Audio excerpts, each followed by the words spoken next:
know it's getting late, getting late, getting late.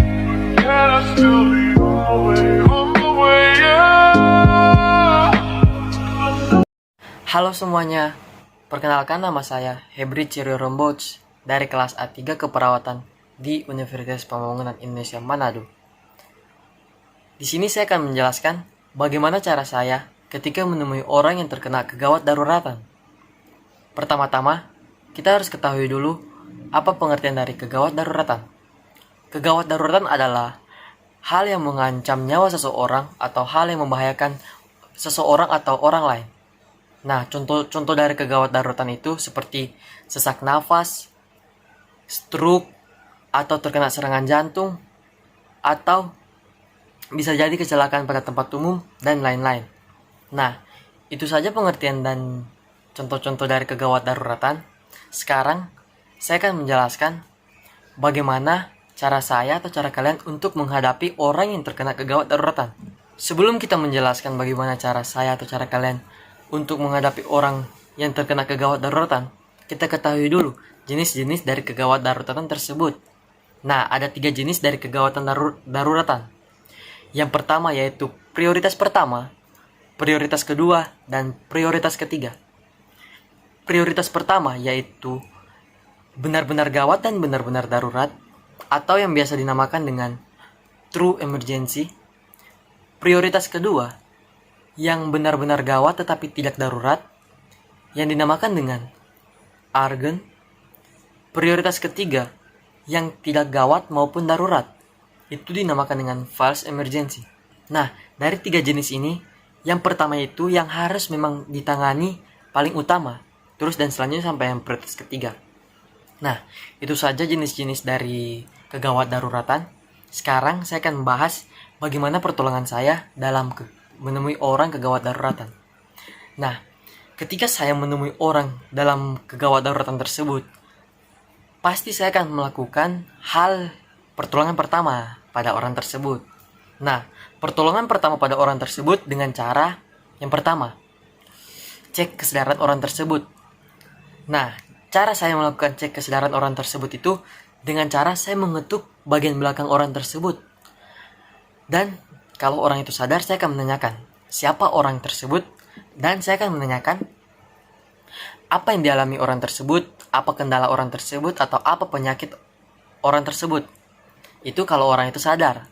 Tapi bagaimana kalau orang itu tidak sadar?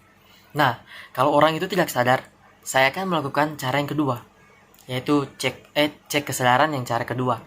Nah, cek kesadaran cara kedua itu saya melakukan rasa nyeri kepada orang tersebut, atau melakukan rasa sakit sedikit pada orang tersebut, agar orang tersebut itu sadar. Nah, caranya itu saya akan mencubit tangan orang tersebut agar orang itu terasa nyeri. Tapi kalau orang itu pingsan, pasti dia tidak akan bangun atau tidak akan sadar. Nah, jika orang itu tidak sadar, maka saya akan melakukan pertolongan pertama yang kedua. Nah, pertolongan pertama yang kedua itu bisa juga kalian lakukan jika kalian tidak memahami cara pertolongan pertama pada orang yang mengalami kegawat daruratan. Nah, pertolongan ini yaitu call for help. Nah, kalian juga bisa melakukan call for help. Nah, call for help itu adalah dengan cara kalian berteriak memanggil orang lain atau meminta pertolongan kepada orang lain yang mengetahui pertolongan pertama kepada kegawat darurat ini. Nah, kalian berteriak atau memanggil orang lain. Tapi bagaimana jika keadaan kita sepi? Nah, jika keadaan kita sepi atau tidak ada orang lain di sekitar kita, maka hal yang harus kita lakukan adalah menghubungi rumah sakit terdekat atau menghubungi EMS atau ER. Nah, EMS itu adalah Emergency Medical Service, dan ER itu adalah Emergency Response. Nah, jika kalian menghubungi dua tersebut itu, maka kalian akan dipandu dari perawat-perawat tersebut untuk melakukan apa yang harus kalian lakukan pada orang tersebut. Selanjutnya kita melakukan cara yang ketiga. Cara yang ketiga itu kita lakukan dengan lihat, rasakan, dengarkan. Nah, lihat, rasakan, dan dengarkan ini kita bisa lakukan dengan cara pipi dan telinga kita dekatkan ke wajah orang tersebut, dan kita lihat dada orang tersebut, apakah orang tersebut masih bernafas. Nah, jika orang tersebut masih bernafas, kita rasakan dan kita rasakan pernafasan orang tersebut dan kita dengar pernafasan orang tersebut. Nah, jika pernafasan orang tersebut kayak terganggu, pasti pernafasan orang tersebut itu akan kayak orang berkumur-kumur begitu.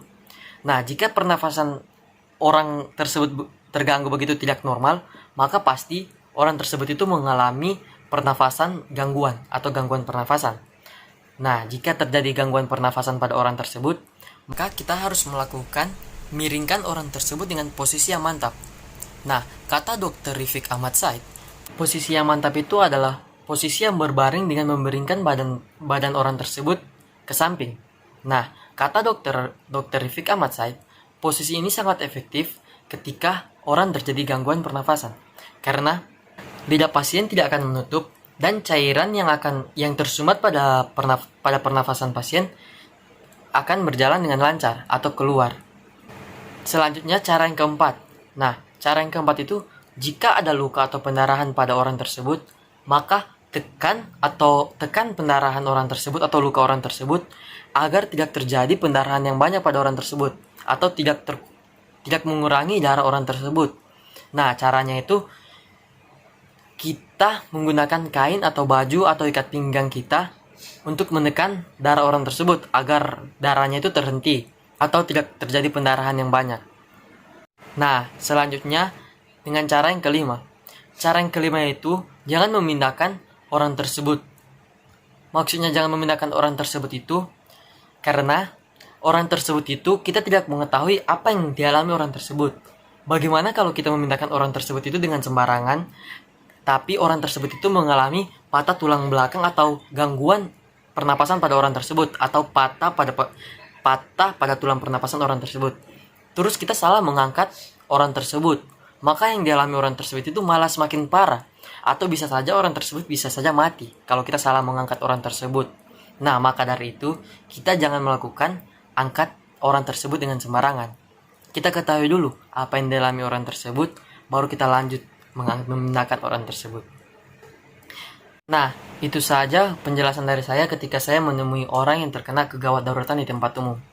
Jika ada salah kata dari saya mohon maaf. Saya akhiri dengan mempromosikan universitas saya.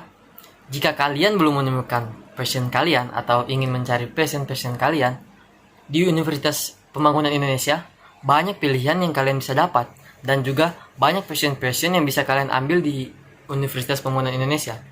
Dan juga di Universitas Pembangunan Indonesia ada batasnya loh. Jadi tunggu apa lagi? Ayo gabung di Universitas Pembangunan Indonesia.